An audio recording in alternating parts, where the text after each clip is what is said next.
Hola hermanos, amigos, Dios nos bendiga en el repaso de este tema, lecciones acerca de la fe del libro de Josué.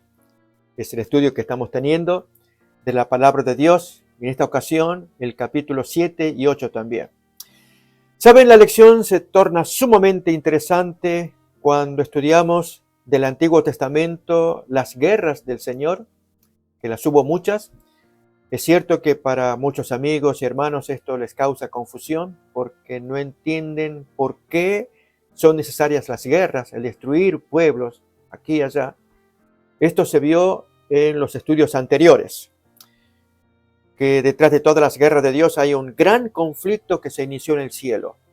Se traslada a la tierra por medio de Satanás y él expande su veneno de rebelión en toda la gente y en todas las naciones.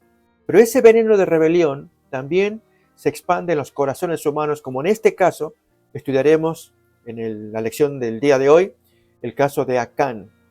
El enemigo interno lo titula la lección. Vamos pues entonces a mirar de qué trata este tema. Allí aparecen los textos sugerentes. Notamos que va a abordar Josué 7 y 8, los dos capítulos principales del estudio para esta semana, junto con otros textos, Primera de Pedro, Salmo, Esdras, etc. Pero hay algunas reflexiones que podemos traer de lo que trae la lección. Notemos aquí, quiero rescatar la parte central, y es que la victoria no depende de estrategias humanas.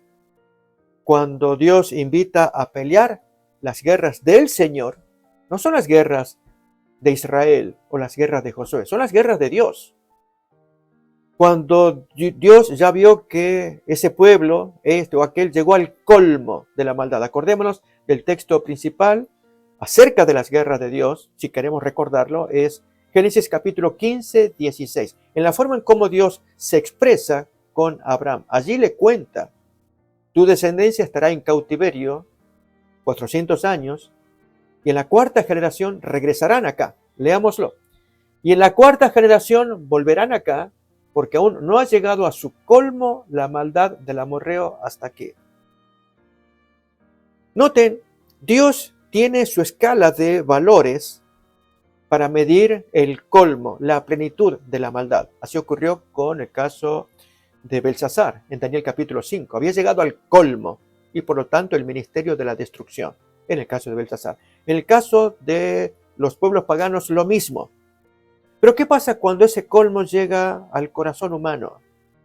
Estamos en el mismo principio. Dios tolera, hasta invita a la reflexión, pero en el caso de una persona que está ciega, como ocurre con nuestro protagonista Acán, como lo estuvieron los pueblos paganos de los días de Josué, a los cuales Josué tenía que enfrentar, excepto Rahab, ¿recuerdan? Ella no estaba ciega, había escuchado de la fama de estos nómades que venían arrasando desde Egipto, llevando su cantidad de gente, pero junto con ello las guerras que se producían y salían victoriosos en todas ellas, excepto en Hai, esta ciudad de Hai o Ai, que miraremos luego de la experiencia de Acán. Pero volvamos otra vez a este tema del gran conflicto que se cierne. Dios, rechazando la rebelión, Él es el creador, el dueño del universo, y cuando observa que criaturas que debieran demostrar gratitud y amor a aquel que les dio la vida y les dio todas las cosas, por el contrario, entran en rebelión, arrancando con Satanás y sus demonios, se extiende a todas las naciones. Ahora llega al corazón humano, que ese es el tema que hoy tenemos, el enemigo interno. Pero aquí que las victorias, yo dije, las guerras y aún las victorias proceden de Dios, proceden de su presencia y de su santidad. Fíjense, el autor lo menciona para reforzar la primera idea en el mismo día de inicio, sábado, que dice: el éxito militar, ustedes lo miren allí debajo del subrayado rojo, el éxito militar de Israel no dependía del número de su población, de su estrategia militar o tácticas inteligentes. No, era la presencia del guerrero divino entre ellos. Si ese guerrero divino, ¿se acuerdan de Josué capítulo 7? Aquel soldado vestido de tal que se le aparece a Josué, vestido de soldado. Quiero invitarles a que lo miremos, recordemos, si él está presente, la victoria está asegurada. Cuando tenemos conflictos con él, absolutamente la derrota está asegurada, como es el caso de acá. Leemos pues entonces Josué capítulo 5, versículo 13, solamente para recordar este principio. El guerrero está en medio de nosotros, por lo tanto, la victoria está asegurada. Estando Josué cerca de Jericó, alzó sus ojos y vio un varón que estaba delante de él, el cual tenía una espada desenvainada en su mano. Así que estaba en la actitud de guerra, parecía un soldado.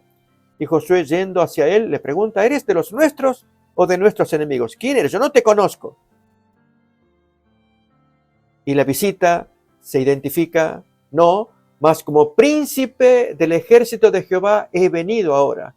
Entonces Josué, postrándose sobre su rostro en tierra, le adoró y le dijo, ¿qué dice mi señor a su siervo? Y la respuesta divina es, quita el calzado de tus pies, porque el lugar donde estás es santo. Y Josué así lo hizo. ¿Quién habló? Dice allí, el príncipe del ejército de Jehová. Es el príncipe de los príncipes, que tiene huestes y huestes, miríadas de ángeles que le sirven y le acompañan, está presente. Pero ¿qué ocurre cuando el enemigo está bloqueado? Siguiente versículo, el que hemos leído, y Acán de igual manera, bloqueado por sus pasiones. En este caso, la codicia. Miremos el siguiente texto a esta lectura de Josué capítulo 5, ahora 6:1. Ahora Jericó estaba cerrada, bien cerrada, a causa de los hijos de Israel. Nadie entraba ni salía.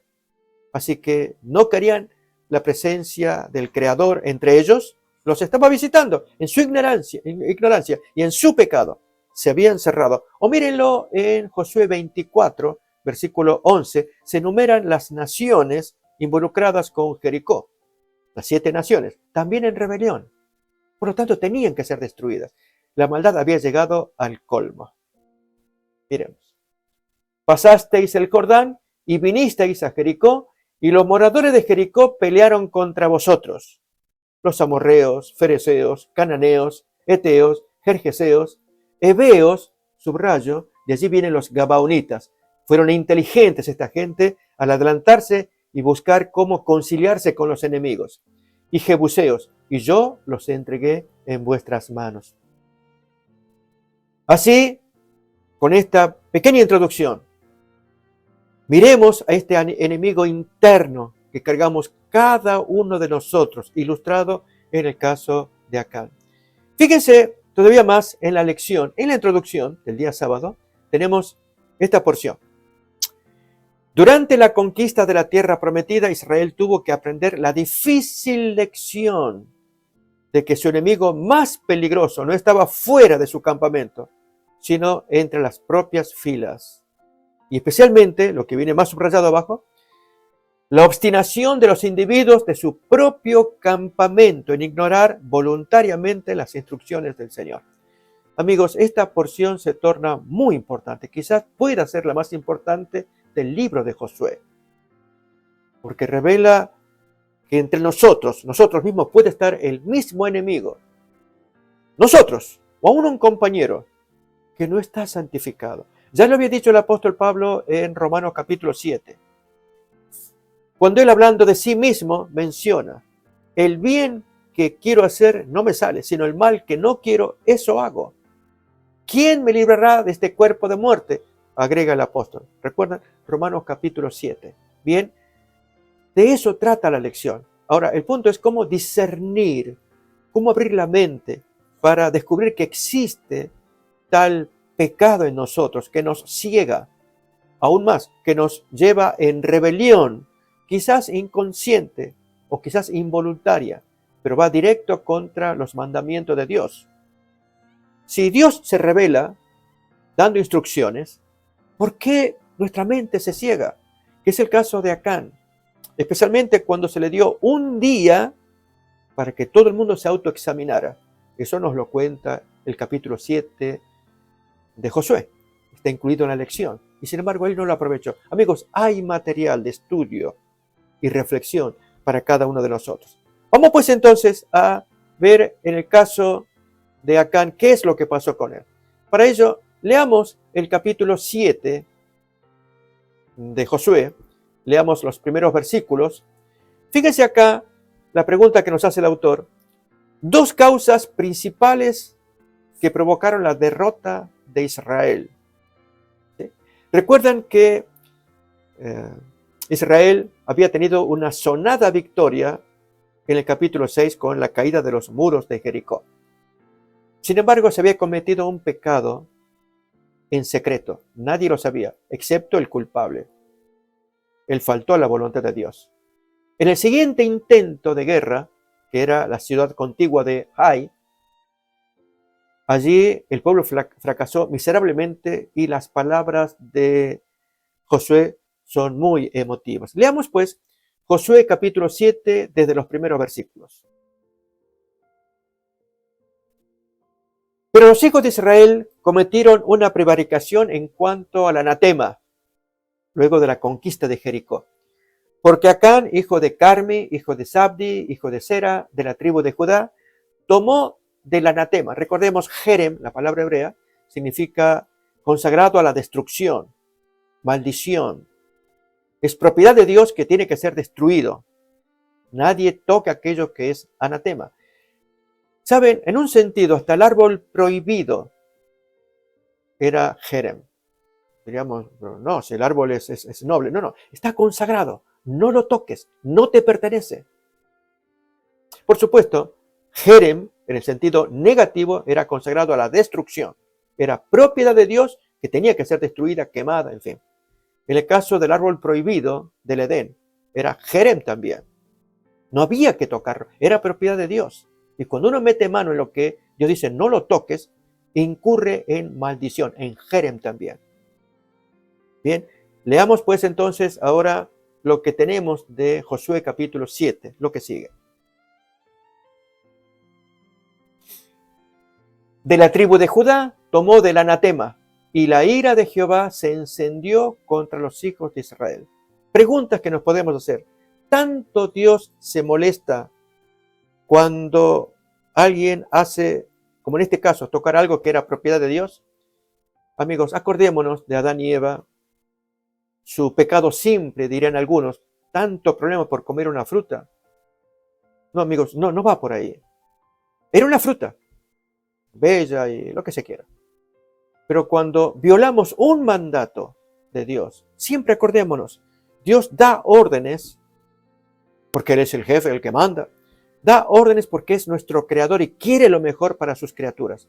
Él sabe como creador qué es lo bueno para cada uno de nosotros. ¿Acaso no lo dice, por ejemplo, el dueño que construye un auto y que uno va a la tienda y compra el auto, en fin, de su preferencia? Y viene un manual, y el manual dice, hágale tal cambio de aceite con tal tipo de aceite, póngale tal tipo de gasolina, etcétera, instrucciones que trae. Pero aquí es que el auto es bueno, funciona, yo voy a hacer.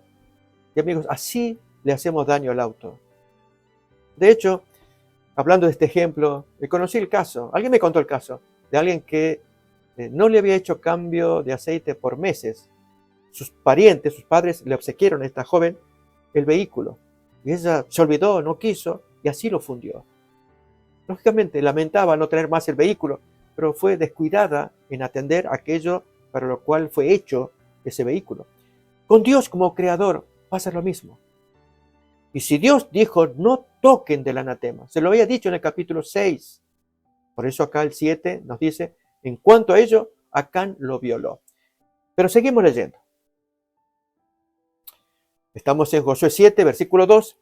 Después Josué envió hombres desde Jericó a Jai, que estaba junto a Betabén, hacia el oriente de Betel, y les habló diciendo, subid y reconoced la tierra. Y ellos subieron y reconocieron a Jai.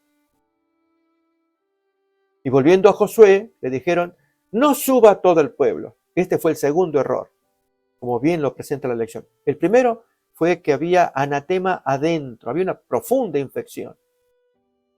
Y Dios podía dar oportunidad a curar esa infección De hecho, la dio en un día completo de santificación. Todo el mundo tenía que santificarse porque Dios los iba a visitar al día siguiente. Esa fue la instrucción.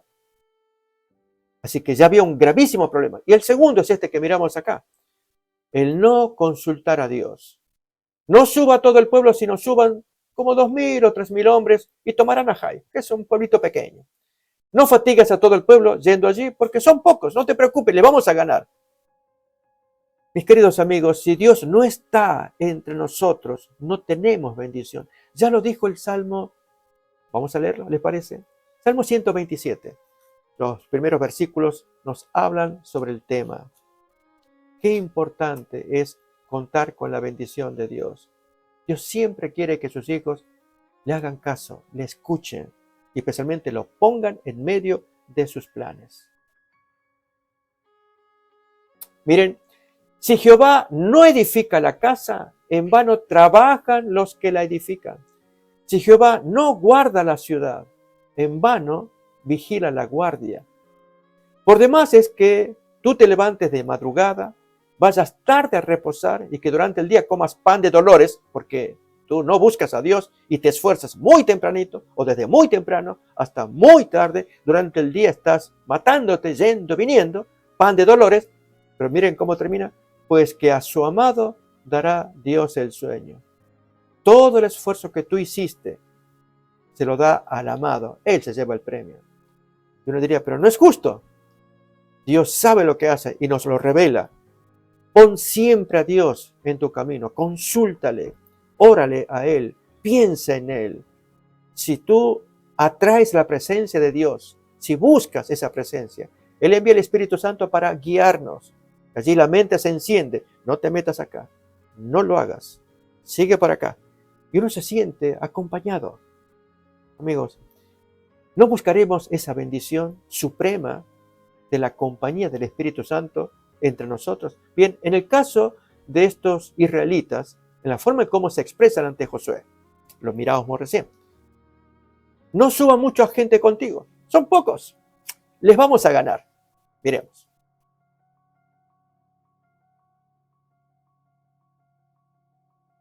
Y subieron allá del pueblo como 3.000 hombres. Recuerden, el consejo era 2.000 o 3.000. Es suficiente, les vamos a ganar. Los cuales huyeron delante de los de Jai. Y los de Jai mataron de ellos a unos 36 hombres. Noten, esto fue una consecuencia criminal por parte del Jerem, del anatema. Esto es Acán. Acán era el culpable.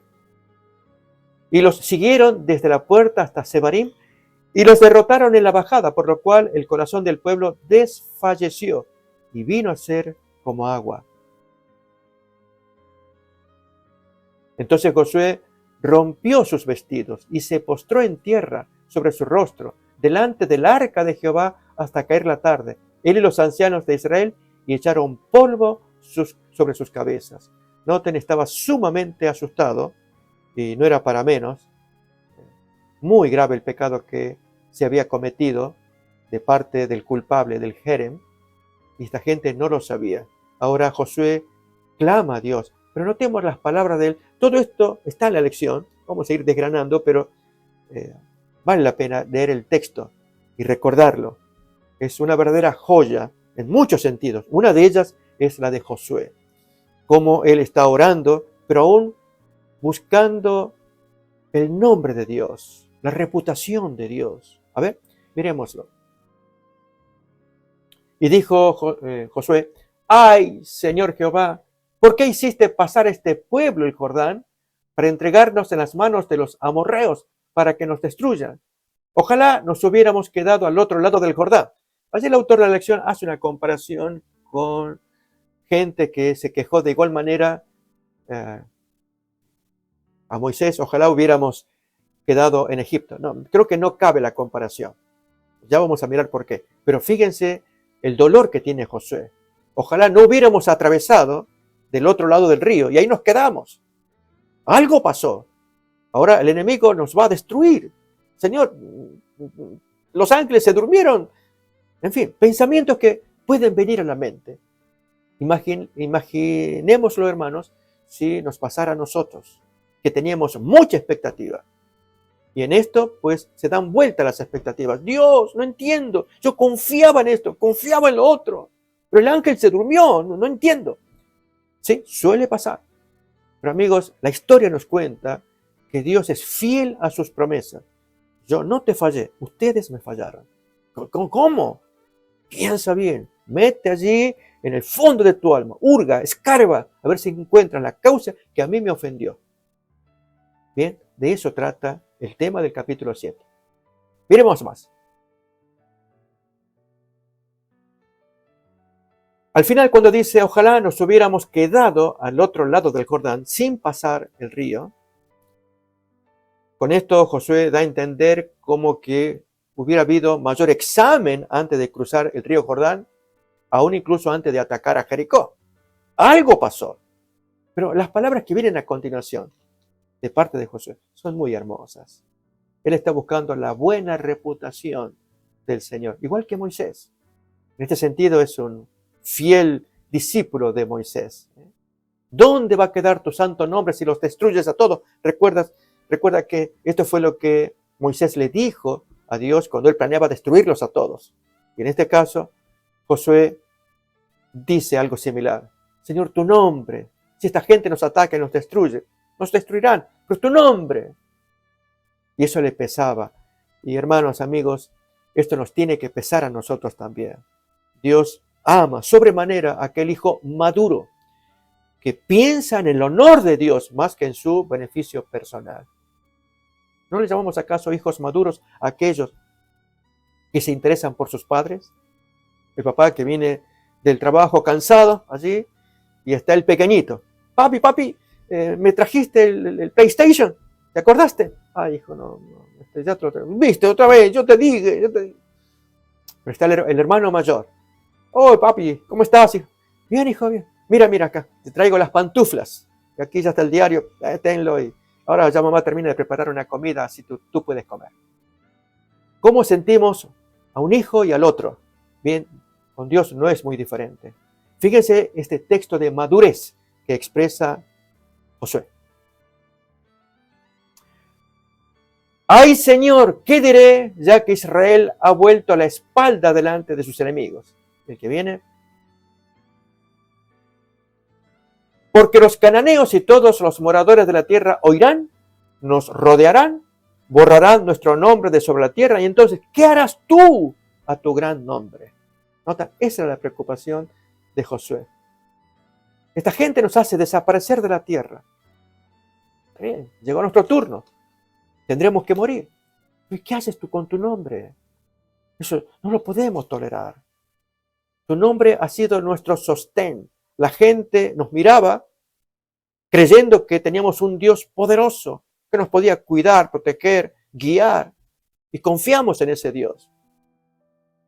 Y amigos, hermanos, ¿no haremos lo mismo? ¿No le diremos a Dios, Señor, yo te agradezco porque tú me cuidas? En tu nombre me muevo. Me sanas. Confío en ti. Me ayudas. Pero si alguna desgracia acontece, primeramente pensemos, Señor, ¿habré hecho yo algo malo por lo cual ya me restas esa confianza, esa protección que yo solía tener antes? Porque el mal puede estar entre nosotros también. O, si no nosotros, alguien directamente relacionado con nosotros, como ocurrió con Acán.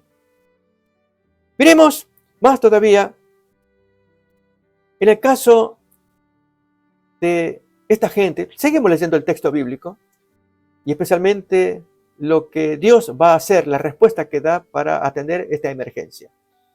Miremos pues entonces los siguientes textos de Josué capítulo 7. Dice ahí, siguiente versículo 10, leemos. Y Jehová dijo a Josué, levántate, ¿por qué te postras así sobre tu rostro? Israel ha pecado, y la lección menciona esos 5 aún, o gam en hebreo. Cómo Dios magnifica, o mejor, presenta el pecado en su real dimensión, magnificado. 5 veces. ¿Sí? Voy a invitar, quizás nos quedaremos en el versículo 11 para mirar aquí lo que la lección nos trae. Quiero invitarles a que me acompañen a mirarlo. Allí estamos en el día domingo. Bien. Dice allí, Josué 7:1 y del 11 al 13 muestra que aunque Acán fue el responsable de desobedecer la prohibición, toda la nación sufrió a causa de ello. Dios describe el pecado de Acán al mostrar gradualmente su gravedad mediante el uso acumulativo del adverbio aún, o gam en hebreo, que aparece 5 veces. Y ahí está enumerada las 5 veces. Aún han traspasado o transgredieron el mandamiento, han tomado de las cosas destinadas al jerem, han robado, aún han engañado, aún han escondido, etc. A ver, leámoslo. Les invito a que leamos otra vez Josué capítulo 7, versículo 11. Allí aparece esa expresión. Israel ha pecado y aún Gam han quebrantado mi pacto que yo les mandé. También Gam han tomado del anatema, el jerem, y hasta Gam han hurtado, falta el también ahí, en hebreo está, han mentido y aún Gam lo han guardado entre sus enseres. Noten, insisto, uno pensaría que Dios ya lo está agrandando. No, es gravísimo lo que han hecho. O lo que ha hecho Acán. Ahora, la pregunta es, la familia toda sufre las consecuencias. ¿Era necesario? Dios estaba tan enojado que hay que sacar a todos. Amigos, Dios no es como el hombre que se enoja enseguida. Dios actúa en su infinita sabiduría y paciencia, haciendo y diciendo previamente lo que va a hacer. Así que voy a invitar a que sigamos leyendo capítulo 7, 12 ahora, una porción que vale la pena subrayar, pero leámoslo del texto bíblico para que luego lo pasemos a comentar. Por esto los hijos de Israel no podrán hacer frente a sus enemigos, sino que delante de sus enemigos volverán la espalda, o sea, saldrán huyendo, por cuanto han venido a ser anatema todos. Preguntas que surgen, mis amigos hermanos, para discutir por causa de alguien, de un pecado individual. ¿Podemos hablar de un pecado corporativo? ¿Por qué toda la población tiene que sufrir por causa de un individuo que ha provocado el problema? Que lo pague él. Bien, vamos a mirar esto, si cabe tal cosa, o por qué Dios se expresa de una manera corporativa. Leamos los textos, sigamos leyéndolo. Ni estaré más con vosotros, si no destruyereis el anatema de en medio de vosotros. Levántate, santifica el pueblo y diles, santificaos para mañana. Ahí está la clave, mis amigos, mis hermanos también. Y es que Dios da un tiempo de autorreflexión, un tiempo de examen. Prepárense, yo los visito mañana. ¿Saben? Este concepto de la santidad o santificación que Dios requiere previo a la visita que Dios querrá hacer a su pueblo, es un pensamiento solemne, incluso para nuestros días. Creemos que la venida de Jesús está muy cerca, quizás más cerca de lo que habíamos supuesto muchos de nosotros. Pero para ello, recordemos textos aún del Nuevo Testamento, como por ejemplo, 2 de Pedro capítulo 3, del 11 al 14, donde se habla de santidad. Aún sin santidad nadie verá al Señor. Y esto significa que nos tenemos que preparar. Se nos da un tiempo, pero muchos lo abusamos. No lo usamos como Acán no lo utilizó. Por algo merecía ser muerto, pero ¿y qué diríamos de la familia?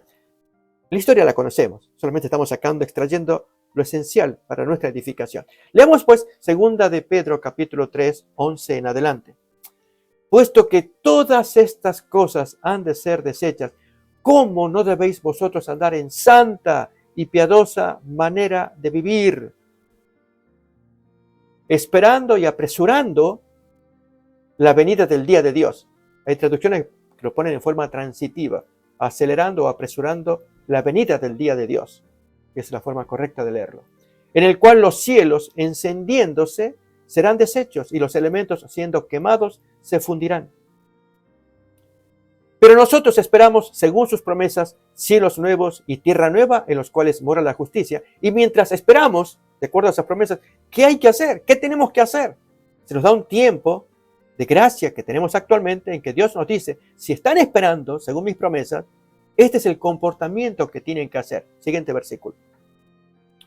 Por lo cual, oh amados, estando en espera de estas cosas, procurad con diligencia ser hallados por Él sin mancha, irreprensibles en paz. Aquí les quiero contar, amigos, hermanos, está habiendo una gran discusión en muchos círculos de la iglesia respecto del alcance de esta expresión. Sin mancha, irreprensibles. ¿Podemos estarlo perfectos hasta antes de la segunda venida? No se puede, no. Ya hemos nacido mal de fábrica, hemos venido en pecado y en pecado, pues, solamente en la segunda venida, allí Jesús nos dará un cuerpo nuevo y también un carácter nuevo, que no habremos trabajado en él en todo este tiempo de gracia que tenemos por delante, venciendo nuestras inclinaciones pecaminosas, luchando contra nuestras propensiones y tendencias. Pues es difícil, no se puede. ¿O qué? ¿Te vas a imponer algo? Solamente nos alcanza con que Cristo haya vivido perfectamente y yo me aferro a Él y Dios me perdona y así me va a recibir. Amigos, insisto, hay una gran discusión. Déjenme dar el título del tema de esa discusión. Teología de la última generación. Es como se lo está llamando actualmente. Acerca de la santidad que Dios requerirá de la última generación, los 144,000. Se nos da un tiempo de gracia. Se le dio a Acán. No lo aprovechó. Volvemos a la lección otra vez y repasamos esa expresión que Dios le dijo a Josué que se santificaran para el día siguiente. Miremos. Otra vez estamos en Josué capítulo 7. Leemos el versículo 13 en adelante. Levántate, santifica al pueblo y diles, santificaos para mañana, porque Jehová, el Dios de Israel, dice así. Noten que esta es una expresión pública, por lo tanto, todo el mundo se enteró, incluido Acán. Jehová, el Dios de Israel, dice así. Anatema hay en medio de ti, Israel. No podrás hacer frente a tus enemigos hasta que hayáis quitado el anatema de en medio de vosotros. Solemne, claro, contundente el mensaje. Recuerden, Dios se lo dijo a Josué para que él lo exprese a todo el mundo. Todos estaban enterados, como en un megáfono. Escuchen todos. Tuvimos esta grave derrota con la gente, la pequeñita ciudad de Jai, porque hay un gravísimo problema adentro. Y esto es lo que Dios está diciendo. Hay anatema, hay maldición adentro. Prepárense, mañana, santifíquense, mañana viene Jehová. Por eso, amigos, esta lección es para nuestros días. El Señor Jesús viene en la segunda venida. Mañana, pasado, no podemos poner fecha, pero viene. Y Él pide desde ayer, anteayer, la santidad, la santificación en cada uno de nosotros. Diariamente, hasta que acontezca aquel gran evento que todos esperamos. Pero cuando uno desoye el mensaje, como lo hizo Acán, tan solemne como era, hay anatema. Y ustedes no van a triunfar con los enemigos hasta que no quiten el anatema. Si esto se aplicara hoy a nuestros días, ¿cómo actuaríamos? ¿Cómo reaccionaríamos? De eso trata la lección. Amigos, hermanos, apliquémoslo a nuestro fuero interior. Hagamos paces con el Señor. Aprendamos de este gravísimo error que cometió este individuo con su familia. Ahora miraremos por qué están involucrados su familia también. Vamos pues entonces a continuar con el tema, con algo, amigos, que yo agregué en la lección, en mi folleto, digamos, y que quiero citarles a ustedes. Dios quiere quitar el mal en medio de nuestro campamento. Y para ello tendremos que participar nosotros, a veces en forma dolorosa, pero Dios no puede tolerar el mal. Apliquemos este principio en nosotros. Dios no lo puede aguantar. Miren un ejemplo. En Deuteronomio capítulo 21, versículo 18 al 21, aparece algo que es espantoso para una familia, que podría haberse aplicado a Can también de parte de la esposa o de parte de los hijos, como la lección sugiere. Lo hicieron los hijos de Coré hacia su padre. Al separarse del viejo, diríamos nosotros, en el lenguaje moderno, al separarse de él como culpable, estos hijos manifestaron, estos 3 hijos varones, manifestaron que no apoyaban en absoluto la conducta del papá. Pero miremos ahora, ya vamos a leer el texto, eso aparece en Números capítulo 26, pero leamos primeramente este concepto de quitar el mal del medio del campamento. Y hermanos, amigos, luego de leer el texto, apliquémoslo a nosotros. No seamos más consentidores. Si amamos a nuestra familia, a nuestro hijo, a nuestra hija o a nuestro cónyuge, los seres más íntimos del hogar, tengamos en mente este principio. Hijo, yo te amo. Mujer, yo te amo. Pero no voy a tolerar esto que estás haciendo. Te invito a que cambies esa conducta. Tú vives bajo mi techo. Yo sé que tú me amas. Pero luego de leer este texto, yo no te voy a consentir, no te voy a apañar en la maldad que estás haciendo, porque estás bajo mi techo, bajo mi tutela. Y por lo tanto, es mi obligación moral ante el Creador quitar el mal de en medio de mi campamento. Porque el Señor ya viene a estarse con su pueblo y Él quiere santidad. Papá, otra vez, ya, qué estricto, qué fanático. ¿Sí? Ok, leamos pues Deuteronomio 21, 18 al 21. Si alguno tuviera un hijo contumaz y rebelde, que no obedeciera la voz de su padre ni a la voz de su madre, y habiéndole castigado no les obedeciere,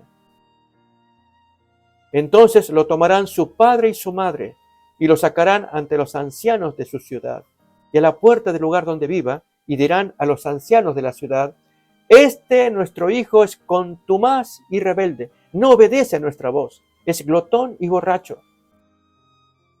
Entonces todos los hombres de su ciudad lo apedrearán. ¿Qué? Que los padres hayan traído al hijo culpable para que lo maten los otros. Lo apedrearán y morirá. Noten acá: así quitarás el mal de en medio de ti, y todo Israel oirá y temerá. Sí, mis queridos amigos, hasta que no metamos el concepto aquí en nuestra mente, esas palabras que Dios le dijo a Josué, Josué 7:13, santifica al pueblo, yo vengo mañana, porque hay anatema, hay maldición adentro, y eso hay que sacarlo. Cuando, en el caso leído, ese hijo no quiere escuchar, no quiere aprender, y el pecado, ustedes saben, entra y se instala y difícilmente salga, a menos que con mucha oración y ayuno, en muchos casos, se trabaje por ese ser amado para que deponga la actitud tal como una enfermedad mortal en que no se la puede sacar, sino por milagro de Dios. O miren este otro caso de Levítico capítulo 24, versículo 10 al 15. Una persona que entra en enojo con un vecino, y de tal modo en que hay una pelea tremenda, pero hay palabras que nunca se debieran haber dicho. Y era novedad para los israelitas en ese momento. ¿Qué hacemos con esto? No, nadie jamás ha dicho semejante cosa. Y Dios actúa. Y así es como quita el mal de en medio del campamento. Levítico 24, 10 en adelante trata el caso del blasfemo. En aquel tiempo el hijo de una mujer israelita, el cual era hijo de un egipcio, salió entre los hijos de Israel, y el hijo de la israelita y un hombre de Israel riñeron en el campamento. Y el hijo de la mujer israelita blasfemó el nombre y maldijo. Entonces lo llevaron a Moisés, y su madre se llamaba Selomit, hija de Dibri, de la tribu de Dan. Y lo pusieron en la cárcel hasta que les fuese declarado por palabra de Jehová, y Jehová habló a Moisés. Noten, era nuevo. ¿Qué hacemos con un caso así? Y los testigos que estuvieron cerca, pues denunciaron a Moisés. Ok, métanlo en la cárcel hasta que Dios nos diga qué hay que hacer, que esto es nuevo.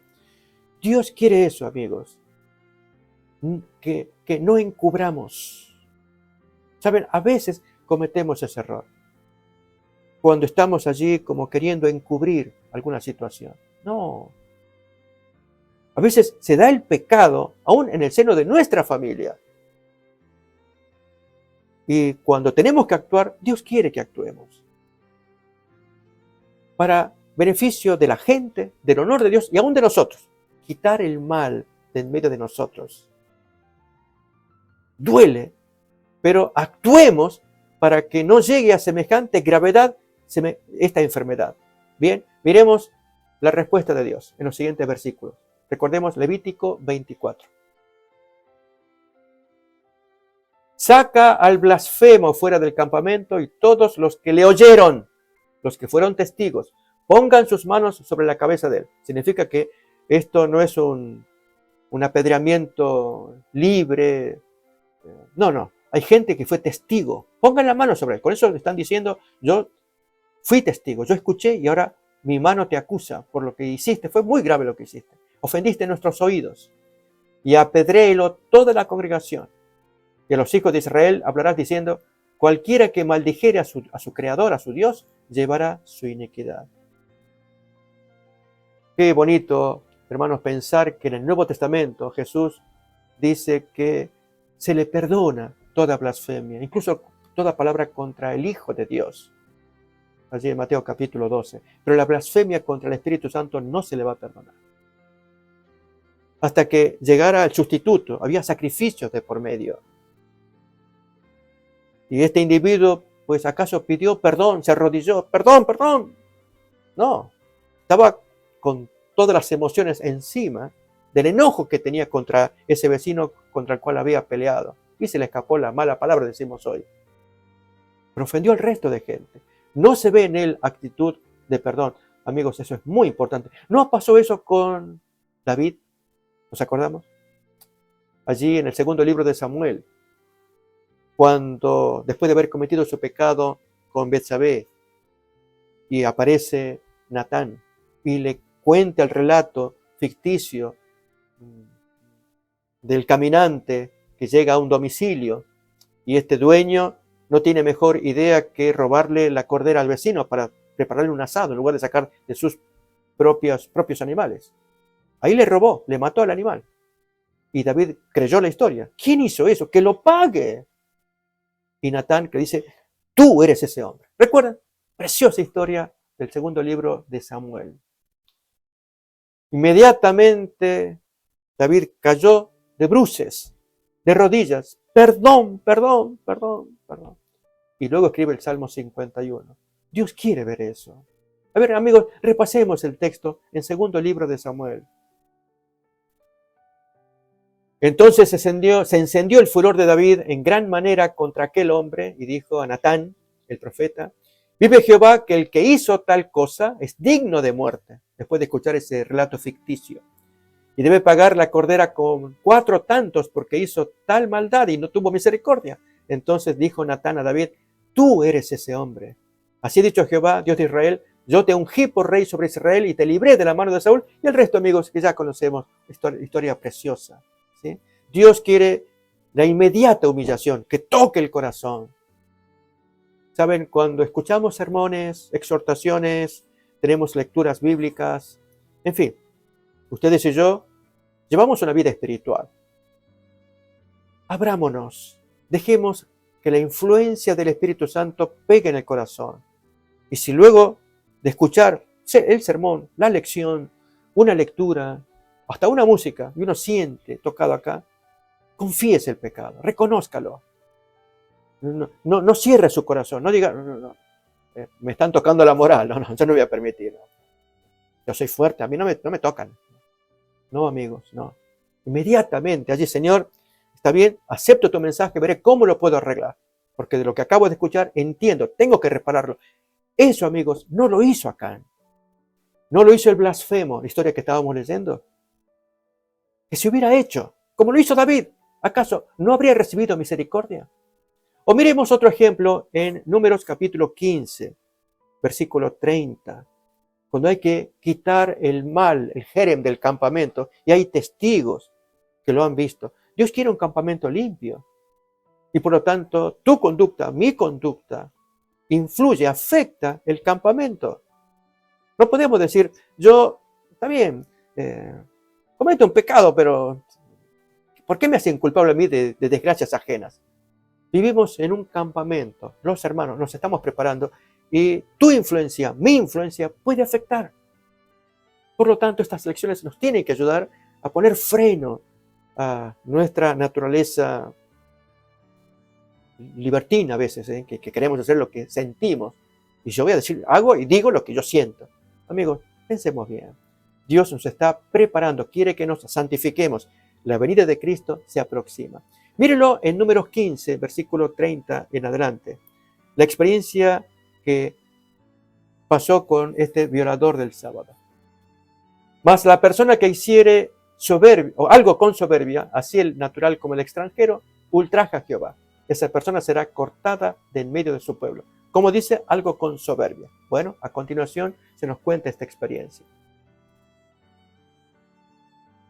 Por cuanto tuvo en poco la palabra de Jehová y menospreció su mandamiento, enteramente será cortada esa persona, su iniquidad caerá sobre ella. Estando los hijos de Israel en el desierto, hallaron a un hombre que recogía leña en día de reposo. Notemos que aquí estamos hablando de testigos que harán que el individuo pues sea expuesto como culpable, pero él tiene que mostrar el inmediato arrepentimiento. Ese es el mensaje que queremos extraer, aún de la experiencia de Acán también.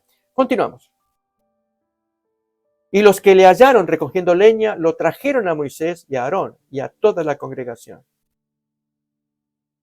Y lo pusieron en la cárcel porque no estaba declarado qué se le había de hacer. Noten, siempre eran novedades. Y aquí no se trata de gente chismosa, no. Es gente que quiere obedecer a Dios y Dios quiere ello para que el campamento se mantenga limpio y así todos aprendamos lecciones. Y Jehová dijo a Moisés, irremisiblemente muera la tal persona. Apedréelo toda la congregación fuera del campamento. Entonces lo sacó la congregación fuera del campamento y lo apedrearon y murió, como Jehová mandó a Moisés. Y así, amigos, podríamos hablar otro tanto de los impíos hijos de Elí, como cuenta el primer libro de Samuel, capítulo 2, versículo 12, 17, 22, en fin, textos que muestran cómo estos hijos de Elí eran culpables, y aún el padre que había escuchado y les dio una suave amonestación, en lugar de actuar como cuenta Deuteronomio 21, que lo hemos leído el primer texto, mandarlos a apedrear, durísimo, pero cuando uno comete pecado, amigos, es grave también. Vamos pues entonces a continuar leyendo la experiencia de Acán. Nos queda más todavía. Estábamos en el capítulo 7 de Josué, versículo 14 en adelante. Continuamos leyendo.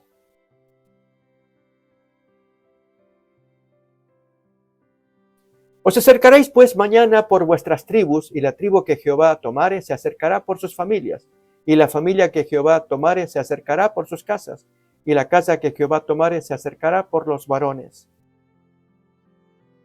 Y el que fuere sorprendido en el anatema, éste será quemado, él y todo lo que tiene, por cuanto ha quebrantado el pacto de Jehová y ha cometido maldad en Israel.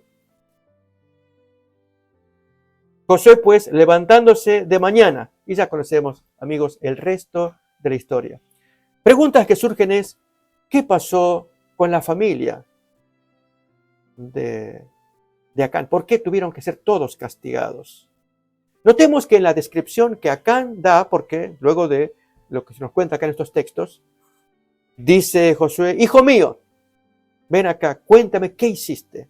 La lección bien presenta, amigos, esta actitud de parte de Josué. Era un líder, era guerrero y sin embargo tenía sus rasgos de misericordia. Un hombre mayor ya, para llamarlo de esa manera. ¿Qué hiciste? Leamos versículo 16 en adelante. Vamos a leer más de la historia y qué pasó con Acán.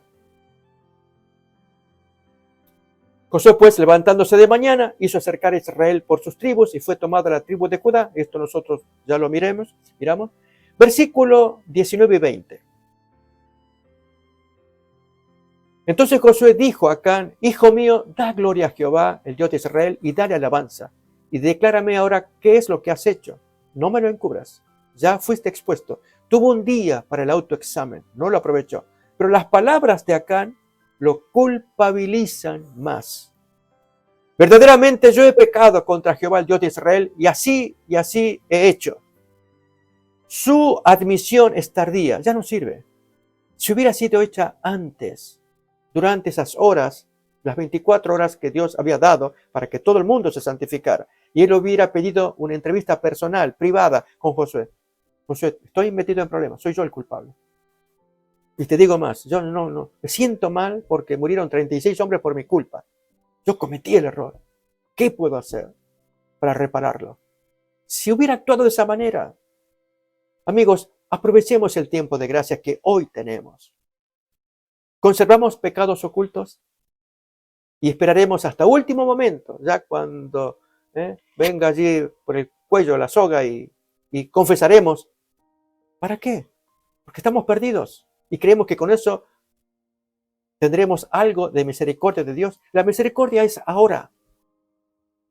¿Está usted, estoy yo, metido en algún problema secreto? Abramos el corazón. Confesémoslo.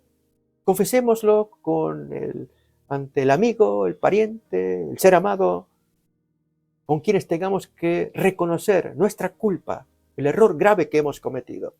Sea lo que fuera. No, es que, discúlpeme, pero yo no puedo, no. Si llego a decir eso, me echan del trabajo, mi reputación se viene por los suelos, hay una pérdida enorme. Yo voy a ver cómo lo hago. Y estamos así, amigos. Aprendamos lección de la experiencia de Acán. Siguiente versículo, miremos.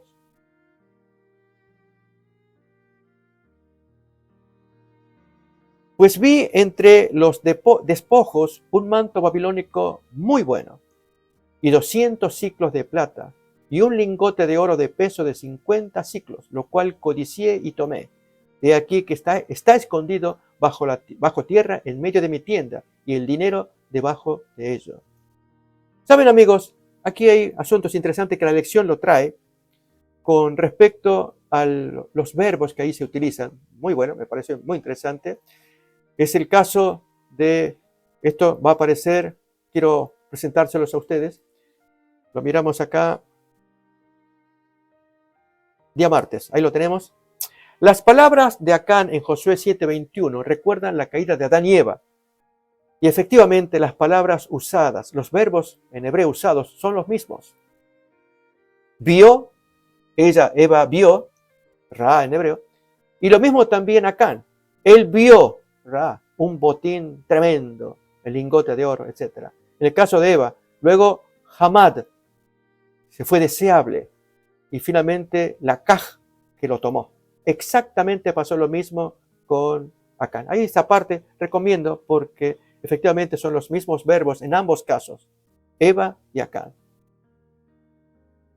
Y el autor bien que trabaja sobre el concepto de codicia. Cuando uno codicia, amigos, esto nos transforma y hace que la persona sea mucho más culpable porque tiene un pensamiento que en algún momento tiene que reventar.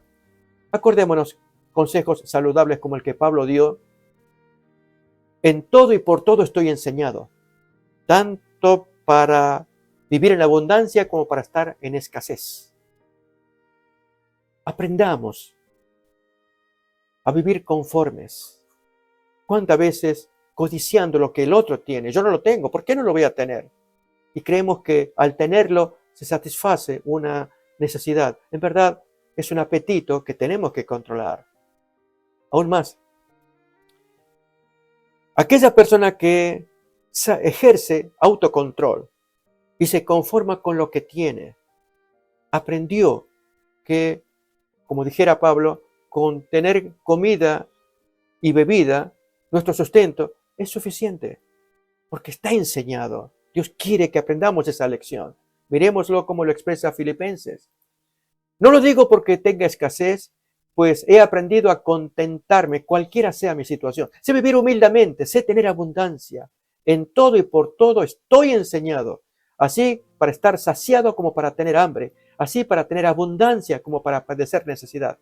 todo lo puedo en Cristo. Él es el que me ayuda a tener esta experiencia de satisfacción y que la codicia no la va a dar. En el caso de Eva, miró, codició y ahí lo tomó. ¿No ocurre a veces el mismo fenómeno en los casos de adulterio? El fulano vio a la mujer, la codició y ahí la tomó. En el caso de Acán, participó la familia, porque el texto nos dirá, tanto en el capítulo 7:13, aún en el 21, en ambos textos, se nos dice, Dios usa 5 veces gam, recuerdan el aún. Han mentido, han hurtado, lo han escondido. Significa que participaron en plural la familia. En contraste con lo que pasó con los hijos de Coré. Mírelo en Números capítulo 26, versículos 9 al 11. En medio de la rebelión provocada por Coré, Datán, Abiram, más 250 individuos y otros más que se sumaron.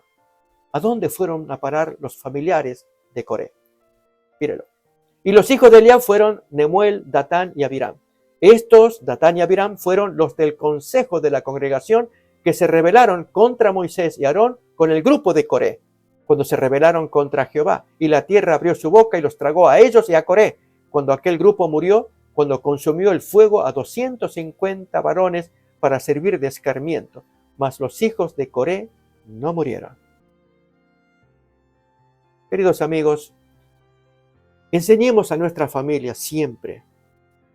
Hijo, haz siempre lo correcto, independientemente de lo que tu padre haga.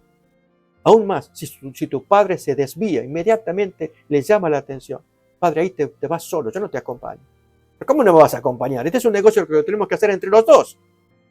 Y si sale bien, nos repartimos. No, yo no me meto en esos negocios. No te voy a acompañar. Enseñemos a nuestros hijos. Ellos nos pueden ayudar cuando un mayor se desvía. Y en este caso, estos 3 varones le dijeron a su padre, tú estás equivocado. No te apoyamos. Vengan acá ustedes con nosotros en la rebelión. No. En cambio, los parientes de Acán, amigos, por eso fueron todos destruidos. Bien, tocamos esencialmente el capítulo 7 de Josué y quedaba el capítulo 8. Amigos, un capítulo donde aparecen las victorias del Señor y un pueblo consagrado, unido, pero estrategias en las que Dios es el que ordena. Háganlo de esta manera. Ustedes hagan sacar a la gente, y ellos saldrán todos contra ustedes, creyendo que así como los vencieron la primera vez, los vencerán en la segunda. Salgan todos. Ustedes huyan acá, ellos siguen, y los de atrás van a atacar la ciudad. La van a destruir totalmente. Y allí ellos serán como pan y agua delante de ustedes, listos ya para ser destruidos. Este es el plan mío, mi estrategia, y funcionó.